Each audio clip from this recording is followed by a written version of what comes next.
at the batching plant. Why at the batching plant? This is one of the major reasons. I say maintain consistent temperature for all those. What we have now learned and experienced is, what we do is, suppose we are starting a concrete, we have planned a concrete, start a concrete at 6 p.m. in the evening.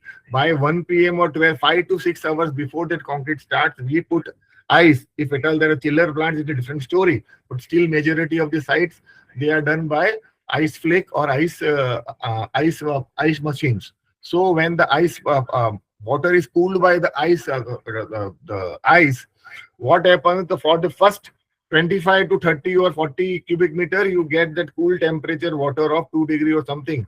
But then later on, you have to take that water from the bore. Majority of the RMC plants, but their water supply is from the underground bore, and majority of the RMC supplier, their bore are almost 600 feet or 500 feet underground. You all normally get a hot water from there.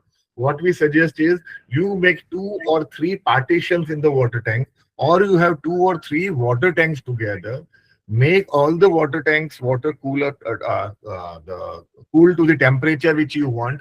You use tank number 1. By that time, tank number 2 and tank number 3, water is getting temperature being reduced. And when you used up the tank number 1, now you shift your water intake into plant from tank number 2 and let water in the tank number 1 cool down. Because if water which you are using is not at 2 or 3 or 4 degrees centigrade minimum, you will not get the desired 28 degree or 29 degree temperature of the concrete. Now control temperature via water, ice and aggregates. What I am saying, why I am saying aggregates? You see this. Cooling aggregates in concrete is very effective. Why it is so effective? Density of concrete is about what? 2450, and we have almost 1150 kg or up to 1200 kg of aggregates in a concrete. So it is almost 45 to 50% of mass of concrete. We are concentrating on temperature of water, which is hardly 180 to 175 liters in a cubic meter of concrete.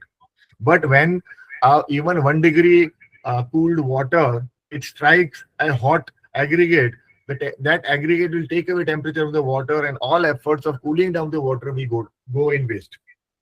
So always cool your aggregates, always have your aggregates in the shade, always see that even your aggregates are cooled down, they are not very hot.